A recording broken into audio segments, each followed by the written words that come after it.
Hey guys, स्वागत है आपका मेरे चैनल में। तो गाइस, आज हम जो इस वीडियो में देखेंगे वो देखेंगे पेंशन रूल्स के बारे में ही। पार्ट 2 है ये।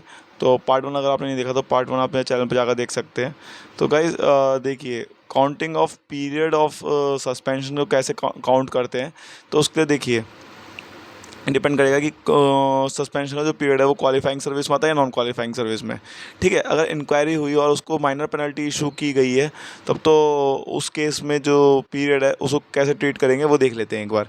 ठीक है, तो देखो, ये वाले सारे जो पेनल मान लो डेथ हो गई तो क्वालिफाइंग सर्विस में जाएगा। ठीक है, फुली एक्सोनरेट हो गया तो भी क्वालिफाइंग सर्विस में जाएगा। अगर माइनर पेनल्टी लगी तो भी वो क्वालिफाइंग सर्विस में जाएगा। और मान लो उस पर सस्पेंड हो गया था वो, तो सस्पेंड का जो पीरियड है, सस्पेंशन का जो पीरियड है ना, उसको कैसे ट्रीट करेंगे। अगर उस सस्पेंशन पीरियड के दौरान ही उसकी डेथ हो जाती है तो क्वालिफाइंग सर्विस में जाएगा सारा पीरियड उसका, है ना। अगर फुली एक्सोनरेट हो गया, बरी हो गया, बाइज्जत बरी हो गया, तो भी क्वालिफाइंग सर्विस में जाएगा। माइनर पेनल्टी लगी उसके बाद तो भी क्वालिफाइंग सर्विस में जाएगा। लेकिन मेजर पेनल्टी लगी है तो वो नॉन क्वालिफाइंग सर्विस में जाता ही जाता है, अनलेस अगर कॉम्पिटेंट अथॉरिटी ने डिसाइड कर लिया कि नहीं भाई मैं इसको क्वालिफाइंग सर्विस में ट्रीट करूंगा, तो फिर जब वो क्वालिफाइंग सर्विस में जा सकता है, अदरवाइज नॉन क्वालिफाइंग सर्विस में जाएगा। अच्छा, क्या होगा अगर वो उसी पास सर्विस कैसे कैलकुलेट होगी अगर रीइंस्टेटमेंट पे। तो देखो, अगर वो डिसमिस हुआ, रिमूव हुआ या कंपल्सरी रिटायर कर दिया गया तो वो अपील कर सकता है। ऐसे में अगर रिवीजन और रिव्यू हो गया कोर्ट के ऑर्डर के द्वारा या रीइंस्टेट हो गया, उसको रीइंस्टेट कर दिया, तो पास्ट सर्विस उसकी क्वालिफाइंग सर्विस में चली जाएगी। इंटरप्शन पीरियड जो है उसको अब जो कॉम्पिटेंट अथॉरिटी है उस पर डिसाइड करेगा कि वो चाहे तो उसको नॉन क्वालिफाइंग सर्विस ट्रीट कर दे या फिर ड्यूटी ट्रीट कर सकता है या लीव भी ट्रीट कर सकता है। अगर ड्यूटी या लीव ट्रीट कर दिया तो क्वालिफाइंग सर्विस जाएगा, अदरवाइज नॉन क्वालिफाइंग सर्विस में जाएगा। ठीक है, तो अगर उसको ये ध्यान रखना कि अगर उसको रीइंस्टेट कर दिया ना, अगर कोर्ट का ऐसा ऑर्डर आ गया कि भाई रिवाइज करो अपनी जो ऑर्डर है डिसमिस, रिमूवल या कंपल्सरी रिटायर का, तो उस केस में जो उसकी पास्ट सर्विस है वो क्वालिफाइंग सर्विस चली जाएगी, है ना। और जो इंटरप्शन पीरियड है वो डिपेंड करेगा अथॉरिटी पे, कॉम्पिटेंट अथॉरिटी पे, कि भाई इसको क्वालिफाइंग सर्विस में ट्रीट, नॉन क्वालिफाइंग सर्विस में डालें या ड्यूटी में डालें या लीव में कन्वर्ट कर दें इसको। ठीक है, नेक्स्ट फिर देखेंगे। देखो, four feature of past service कब होगी। तो देखो, अगर बंदे को जो है डिसमिस कर दिया, ठीक है, डिसमिस कर दिया या रिमूव कर दिया या उसने रिज़ाइन कर दिया, तो इस केस में डिसमिस और रिमूवल के केस में तो कोई उसे पेंशन या ग्रेचुइटी कुछ नहीं मिलेगी, है ना। लीव इनकैशमेंट तक नहीं होगा, है ना। हाँ, उसे कंपैशनेट अलाउंस मिल सकता है ना, जिसमें कि उसे पेंशन और ग्रेचुइटी का एक हिस्सा दिया जा सकता है। ठीक है, कॉम्पिटेंट अथॉरिटी चाहे तो वो कंपैशनेट अलाउंस अलाउ कर सकती है, अदरवाइज वो भी नहीं मिलता है उसे। ठीक है, कंपैशनेट अलाउंस मिल सकता है डिसमिसल रिमूवल के केस में अगर कॉम्पिटेंट अथॉरिटी चाहे तो। ठीक है, रिजाइन केस में कोई पेंशन नहीं मिलता, है ना, कोई ग्रेचुइटी नहीं मिलती। लीव इनकैशमेंट होता है 1/2 EL का, तो आपको पता ही था, है ना। 1/2 EL का, उसमें जो जो भी उसके पास छुट्टियाँ पड़ी हैं उसका लीव इनकैशमेंट हो जाएगा, और वो भी मैक्सिमम कितना मिल सकता है, 150 दिन का बस। ठीक है, नेक्स्ट देखते हैं फिर। इसमें HP का कुछ नहीं मिलेगा लीव इनकैशमेंट, है ना। इसमें भी एक्सेप्शन है। एक्सेप्शन क्या है कि अगर वो टेक्निकल रिजाइन करके गया, थ्रू प्रॉपर चैनल अप्लाई करके गया, है ना, तो जो उसकी सर्विस है वो आगे कैरी फॉरवर्ड हो जाएगी, है ना। इंटीमेट करना पड़ेगा बस। रेजिग्नेशन ऑन एब्जॉर्प्शन, कहीं एब्जॉर्ब हो गया PSU में, स्टेट गवर्नमेंट में या फिर ऑटोनॉमस बॉडी में, तो डेपुटेशन के केस में क्या होगा वो देख लेते हैं एक बार, है ना। जैसा कि हमने देखा, डिसमिस और रिमूवल के केस में कोई पेंशन या ग्रेचुइटी नहीं मिलती, लीव इनकैशमेंट भी नहीं मिलता डिसमिस और रिमूवल के केस में। लेकिन रिजाइन के केस में जो है वहाँ भी नो पेंशन नो ग्रेचुइटी, लेकिन लीव इनकैशमेंट जो है, लीव इनकैशमेंट क्या आता है, वो भी हाफ ऑफ EL का। ठीक है, और डिसमिस और रिमूवल के केस में हमने देखा था पेंशन कंपैशनेट अलाउंस मिलता है। ठीक है, लेकिन इसमें एक एक्सेप्शन है रेजिग्नेशन के केस में, अगर वो टेक्निकल रिजाइन करेगा तो भी उसका पेंशन ग्रेचुइटी पे क्लेम जो है वो सीज नहीं होगा, है ना। और अगर रेजिग्नेशन करता है वो एब्जॉर्प्शन के केस में, कि कहीं जाकर वो एब्जॉर्ब हो गया स्टेट गवर्नमेंट में, PSU में, ऑटोनॉमस बॉडी में, तो वहाँ तब भी रिजाइन करना पड़ेगा, तो भी वो एक्सेप्शन है, तब भी वहाँ पे उसकी पेंशन की ग्रेचुइटी विद हेल्ड नहीं की जाएगी, है ना। वो नेक्स्ट डिपार्टमेंट में कैरी फॉरवर्ड कर दी जाएगी।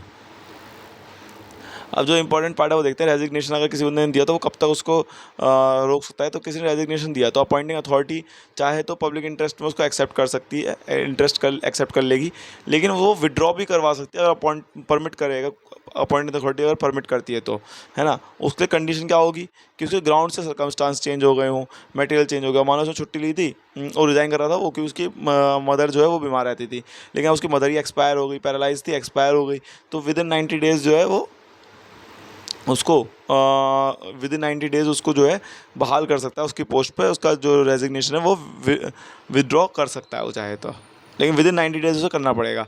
अब इंटरवीनिंग पीरियड जो होगा, जो उसका बीच का पीरियड है ना, उस बीच में उसकी कंडीशन यही कंडक्ट प्रॉपर हो, है ना, सरकमस्टांस चेंज हो गए हो, विद इन 90 डेज उसने अप्लाई कर दिया और पोस्ट जो है वो अभी खाली हो, तो ऐसे में इंटरवीनिंग जो पीरियड है, जो इसको ब्रेक है, वो कंडोन कर दिया जाएगा और जो इंटरवीनिंग पीरियड है वो नॉन क्वालिफाइंग सर्विस में जाएगा उसका। जितने दिन भी उसने 90 दिन, मान लो 80 दिन उस बाद उसने ज्वाइन कर विड्रॉ करवाया है, तो 80 दिन जो है उसको नॉन क्वालिफाइंग सर्विस में चले जाएंगे। ठीक है, 90 दिन के अंदर अप्लाई करना पड़ेगा और वो पोस्ट वैकेंट होनी चाहिए। अब मान लो गवर्नमेंट, अब यहाँ पे क्या है कि गवर्नमेंट सर्वेंट ने रिज़ाइन किया, लेकिन किस लिए किया, क्योंकि प्राइवेट कंपनी ज्वाइन करनी थी या कंपनी जो है वो दूसरी जगह ज्वाइन करनी थी जो कि PSU वगैरह है, तो ऐसे केस में विड्रॉल नहीं होगा, क्योंकि यहाँ तो मटेरियल चेंज ही नहीं हुआ, है ना, जो कंडीशन थी, ग्राउंड थे वो भी चेंज नहीं हुए। मान लो किसी ने VRS दिया, है ना, 15 जुलाई को VRS दिया, मतलब VRS दिया किसी ने कि मैं 15 जुलाई से VRS पे जाऊँगा, 15 दिन पहले दे दिया, तो वो तो विड्रॉ कर सकता है। ठीक है, टेक्निकल रेजिग्नेशन देके गया तो वो विड्रॉल नहीं होगा। उस केस में क्या होगा कि ड्यूरिंग प्रोबेशन तो लियन नहीं बनता, लेकिन आफ्टर कंफर्मेशन लियन क्रिएट हो जाता है उस पोस्ट पे। ठीक है, तो वो राइट है, तो वो वापस आ सकता है।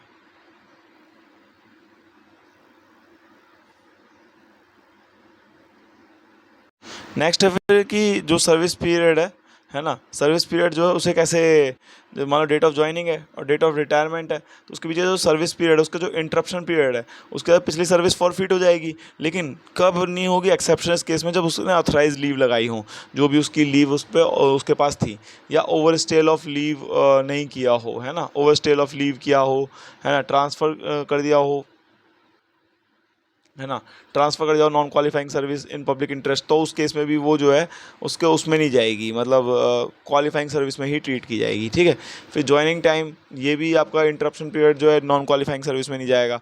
सस्पेंशन हो गया, लेकिन उसके बाद जो है फॉलोड बाय, उसके बाद रीइंस्टेट हो गया, डेथ हो गई, या VRS ले लिया उसने मेडिकल ग्राउंड की वजह से, है ना, या रिटायर हो गया, तो ऐसे केस में भी नॉन क्वालिफाइंग सर्विस में नहीं जाएगा। ठीक है, VRS ले लिया उसने मेडिकल ग्राउंड की वजह से, रिटायर हो गया। तो ये ऐसे केस में भी जो सस्पेंशन पीरियड जो है ये नॉन क्वालिफाइंग सर्विस में नहीं जाएगा। फिर नेक्स्ट है गवर्नमेंट सर्विस रिकॉर्ड के हिसाब से जो उसकी एब्सेंट थी, उसमें लीव नहीं लगी हुई, तो अपॉइंटिंग अथॉरिटी चाहे तो रेट्रोस्पेक्टिवली उसे EOL ग्रांट कर देगा विदाउट मेडिकल सर्टिफिकेट, और वो जो उसकी नॉन क्वालिफाइंग सर्विस में चला जाएगा, मतलब इंटरप्शन को वो रेगुलराइज कर देगा। इंटरप्शन की स्पेसिफिक एंट्री होनी चाहिए, अगर नहीं है, अगर ऐसी स्पेसिफिक एंट्री छूटी हुई है तो वो ऑटोमेटिकली कंडाउन हो जाएगी, और उस केस में उसकी जो पास्ट सर्विस है वो क्वालिफाइंग सर्विस में ही ट्रीट होगी, है ना। लेकिन अगर प्रॉपर एंट्री है तो वो नॉन क्वालिफाइंग सर्विस में जाएगा इंटरप्शन पीरियड जो है। ठीक है, उसका कोई मतलब प्रॉपर उसने अगर नहीं दी है छुट्टी वगैरह, और तो मार्क कर दिया नॉन क्वालिफाइंग सर्विस। अगर कोई डिसमिस, रिमूवल या रेजिग्नेशन केस में, है ना, तो उस केस में भी वो जो उसकी सर्विस है वो जो है अपने आप ही इंट्रक्शन वो जो है ऑटोमेटिकली कंडाउन हो जाती है, अगर वो वापस आ जाए, मतलब कर सकता है अगर डिसमिस रिमूवल के केस में। लेकिन अगर स्ट्राइक पे गया बंदा तो कंपटेंट अथॉरिटी जो है वो कंडाउन नहीं करेगी। ठीक है,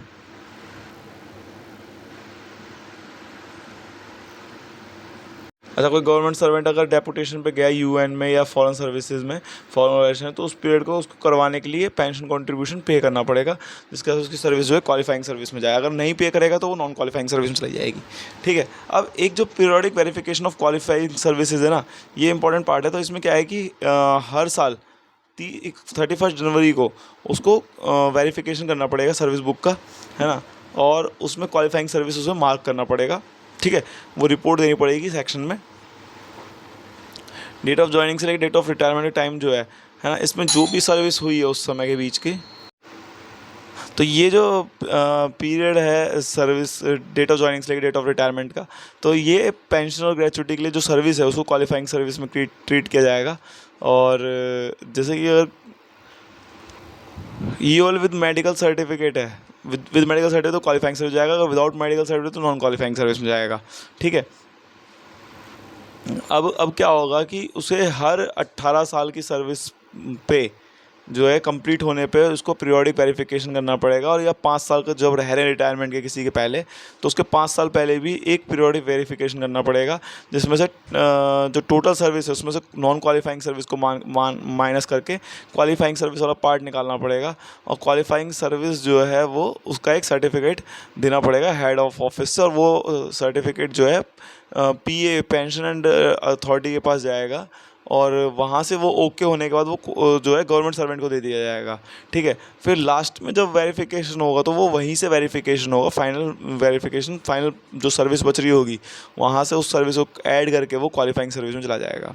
ठीक है, नेक्स्ट पार्ट बहुत इंपॉर्टेंट है, इमोल्यूमेंट्स एंड एवरेज इमोल्यूमेंट्स, है ना। तो इमोल्यूमेंट्स जो है अगर ग्रेटर देन एवरेज इमोल्यूमेंट्स हैं तो इमोल्यूमेंट्स को लेंगे पेंशन के लिए। अगर एवरेज इमोल्यूमेंट्स ज़्यादा हैं इमोल्यूमेंट्स से तो उसको लेंगे। एवरेज इमोल्यूमेंट्स में लास्ट 10 मंथ का जो पे है वो देखा जाता है। अब बीच में अगर मान लो वो कोई पीरियड ऐसा है जिसमें उसको जो है पेनल्टी लग गई है ना, 2-3 महीने ऐसे चले गए, तो उस केस में लास्ट जो इमोल्यूमेंट होगा, मान लो उसको नीचे कर दिया है पे में, है ना, ग्रेड पे में पेनल्टी लगाकर उसे क्युमुलेटिव इफेक्ट से या विदाउट क्युमुलेटिव इफेक्ट से उसको पे स्केल नीचे डाउन कर दिया है, तो उस कंडीशन में जो है एवरेज इमोल्यूमेंट ज़्यादा जाते हैं। ठीक है, ये चीज़ ध्यान रखिएगा। तो इमोल्यूमेंट्स का मतलब क्या है कि मींस बेसिक पेंशन जो वो रिसीव कर रहा है इमीडिएटली बिफोर रिटायरमेंट, है ना, बिफोर रिटायरमेंट और डेथ, तो वो उसकी लास्ट बेसिक पे वो हो जाएगी। और इसके अंदर इमोल्यूमेंट्स के अंदर बेसिक एनपीए भी इंक्लूड होता है, स्टैग्नेशन इंक्रीमेंट भी इंक्लूड होता है। ठीक है, स्टैग्नेशन इंक्रीमेंट क्या होता है, जैसे कोई बंदा, जैसे ये सेल है ना, सेल के अंदर जो है लास्ट पे 87,000 रुपये, मान लो वहाँ यहाँ पहुँच गया बंदा और उसका अब इंक्रीमेंट तो हो नहीं रहा, तो ये 2 स्टैग्नेशन इंक्रीमेंट, दो बार जब इंक्रीमेंट लगे तो यहीं रहेगा। तो 2 स्टैग्नेशन इंक्रीमेंट के बाद पे उसको एक इंक्रीमेंट दे दिया जाता है, इसको स्टैग्नेशन इंक्रीमेंट कहते हैं, और ये आपका पेंशन के इमोल्यूमेंट्स का पार्ट होता है। ठीक है, नेक्स्ट है गवर्नमेंट सर्विस का डेट ऑफ रिटायरमेंट और date of death.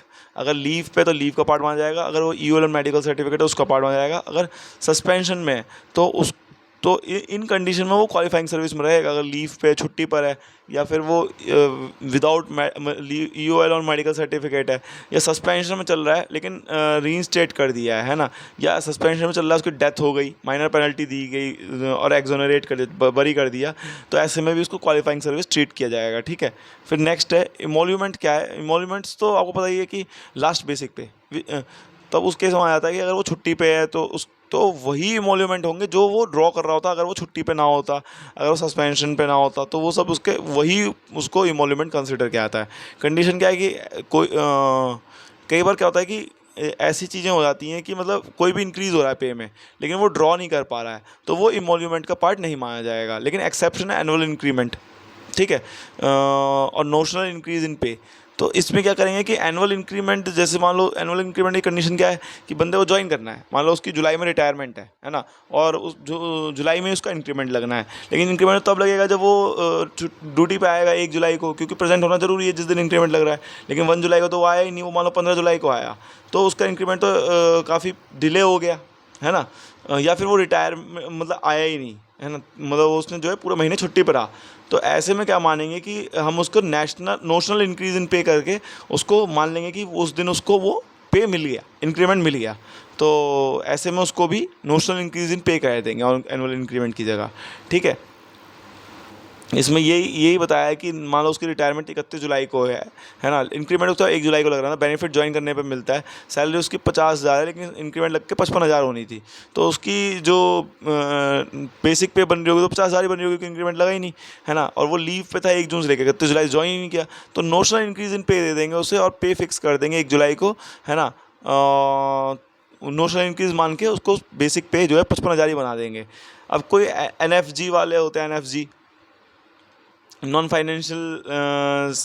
Financial upgradation होता है इसमें, है ना, या MACP मिलना था, तो वो जो पे फिक्स उसके लिए आना ज़रूरी नहीं होता, तो वो पे फिक्स कर दिया जाएगा। लेवल 8 से अगर लेवल 10 में करा जाए तो उसको करके वहाँ से उसको दे दिया जाएगा 1 जुलाई को प्रमोशन। लेकिन अब प्रमोशन वाला क्या सीन है कि प्रमोशन तो तभी मिलेगा जब वो ज्वाइन करेगा, लेकिन ज्वाइन नहीं कर रहा था उसको प्रमोशन का बेनिफिट नहीं मिल रहा, तो पे बेनिफिट नहीं मिलेगा। अच्छा, इमोल्यूमेंट्स में क्या क्या चीज़ें होती हैं वो चीज़ एक बार देख लेंगे। तो ओवरऑल इमोल्यूमेंट्स में बेसिक पे होता है, है ना। NPA हो गया जो डॉक्टरों का नॉन प्रैक्टिसिंग अलाउंस होता है ना। स्टैग्नेशन इंक्रीमेंट हो गया, एनुअल इंक्रीमेंट हो गया, नोशनल इंक्रीमेंट हो गया। अभी पढ़ा था हमने सारी चीज़ें। तो बेसिक पे NPA, stagnation increment, annual increment और नोशनल इंक्रीमेंट, ठीक है, सब उसका पार्ट माना जाता है। अब ग्रेचुइटी क्या है? अब जो एमोल्यूमेंट्स है उसमें DA जोड़ दो तो वो ग्रेचुइटी बन जाती है, ठीक है। अब इसमें जो है, और ये जो है एवरेज एमोल्यूमेंट जो है लास्ट 10 मंथ का दिखाया था, पहले बता दिया आपको मैंने, है ना। फिर नेक्स्ट देखेंगे इसमें कि डेट ऑफ रिटायरमेंट और डेट ऑफ डेथ, है ना। मान लो EOL विदाउट मेडिकल सर्टिफिकेट था तो नॉन क्वालिफाइंग सर्विस में जाएगा, है ना। अगर सस्पेंशन में था, है ना, तो नॉन क्वालिफाइंग सर्विस जाएगा, या फिर कोई और नॉन क्वालिफाइंग सर्विस थी। तो माना जाता है कि ये सब अगर उसका ना होता और डेथ हो गई या रिटायरमेंट हो गई तो इमोल्यूमेंट्स वो माने जाएंगे जो वो इससे इमीडिएटली इन सबसे पहले ड्रॉ कर रहा था। विदाउट मेडिकल सर्टिफिकेट, सस्पेंशन या फिर कोई और नॉन क्वालिफाइंग सर्विस है तो उससे पहले जो ड्रॉ कर रहा था पे, वही उसका इमोल्यूमेंट माने जाएंगे, ठीक है।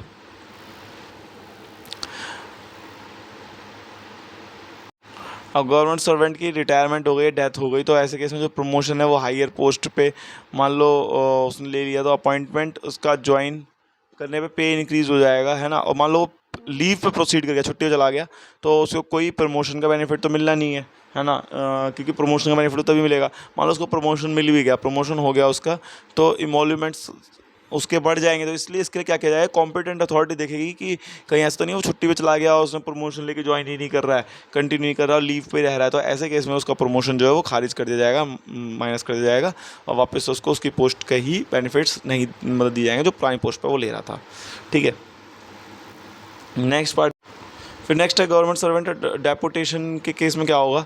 मान लो पेंशन केस प्रोसेस कैसे होगा, मान लो अगर वो डेपुटेशन गया स्टेट गवर्नमेंट या फॉरेन सर्विस में, तो ऐसे में क्या होगा कि रिटायरमेंट, डेथ या मिसिंग हो गया वो, तो पेरेंट कैडर जो है फॉरेन सर्विस का पेरेंट कैडर जो है, जो वो इमोल्यूमेंट ड्रॉ कर रहा है वही उसके नोशनल पे माना जाएगा। नोशनल मतलब मान लो पेरेंट कैडर में ड्रॉ कर रहा था तो उसका इंक्रीमेंट भी लगना था, 2-3 साल वो डेपुटेशन पे गया हुआ बाहर, तो जो उसका इंक्रीमेंट लगा कर जो पे बनेगा वही उसके इमोल्यूमेंट्स माने जाएंगे, ठीक है। अगर वो एक्स कैडर पोस्ट में गया, अपने कैडर से बाहर चला गया या आर्म फोर्सेज में चला गया, तो उसके इमोल्यूमेंट्स जो हैं वो कंप्लीट जो है वो जब वो रिलीव होगा, रिलीव होने के बाद कंप्लीटली रिलीव या मान लो छुट्टी पे जा रहा है तो वो रिटायरमेंट या डेथ हो जाती है लीव पे जाते हुए 30 दिन के पहले, तो पेरेंट कैडर में वापस आके पेरेंट कैडर में आने का पे और इमोल्यूमेंट्स वहीं से उसके कैलकुलेट होंगे, ठीक है।